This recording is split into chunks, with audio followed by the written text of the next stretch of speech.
रामकृष्ण हरी मंडळी, काल अमावस्या असल्यामुळं आम्ही रात्री उशिरा 8 वाजता घरातून निघून आम्ही गेलो होतो वीरच्या म्हस्कोबाला. तर तिथं खूप छान दर्शन झालं वीरच्या म्हस्कोबाचं. जास्त गर्दी पण नव्हती, पण छान आम्ही असं मंदिरात जाऊन प्रसन्न झालं. मंदिर खूप मोठं आहे. मी पहिल्यांदाच त्या मंदिरात गेले होते. मग आमचे हे अगोदर जाऊन आले होते, तर त्यांनी मला पण काल अमावस्या असल्यामुळं मला म्हटलं की चला आपण दोघं जाऊन येऊ. तर आम्ही तिकडं गेलो होतो. तर खूप छान मंदिर होतं आणि खूप मोठं होतं. तिकडं आम्ही गेलो, खूप छान दर्शन झालं आमचं. आणि पूर्ण अख्खं मंदिराला प्रदक्षिणा वगैरे, इकडं अगरबत्त्या सगळ्या पूर्ण त्याचा अगरबत्त्याचा अंगारा म्हणतात तो की बनवला होता, तो आम्ही लावून घेतला. आणि आम्ही मंदिर तुम्हाला दाखवते, तिकडं बघू शकता तुम्ही. अख्खं खूप मोठं मंदिर आहे. मंदिराच्या जो प्रदक्षिणा असते ते आम्ही घातली. प्रदक्षिणा अशी पूर्ण केली होती. तर प्रदक्षिणा करताना पण पाठ इकडून तिकडून देव होते. तिकडं हे पुढं चालत होते, मी त्यांच्या पाठीमागं व्हिडिओ बनवत चालत होते.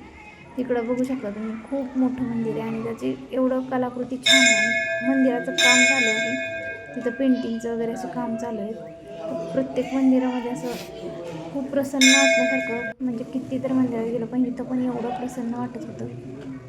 खूप छान वाटलं मंदिराचं. आम्ही तिकडं गेलो आणि छानमध्ये दर्शन केलं, सगळं झालं.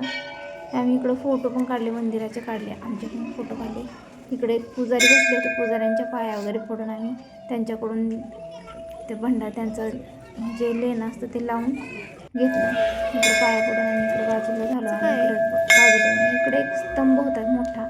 त्याचं मला काही एवढं माहिती नाही आहे, की म्हणजे त्याची प्रचिती काही मला माहिती नाही. स्तंभ देवाचाच असू शकतो त्याच्याविषयी. इकडं पेंटिंगचं काम पण चालू होतं मंदिराचं आणि खूप छान अशी कलाकृती, नक्षी वगैरे त्या मंदिरात आहे. तर आम्ही इकडं फोटो काढून घेतले, दोघांचे फोटो काढले छान.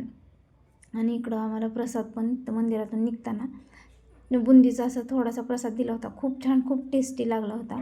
व्हिडिओ आवडला असेल तर चॅनलला सबस्क्राईब करा. Thank you so much.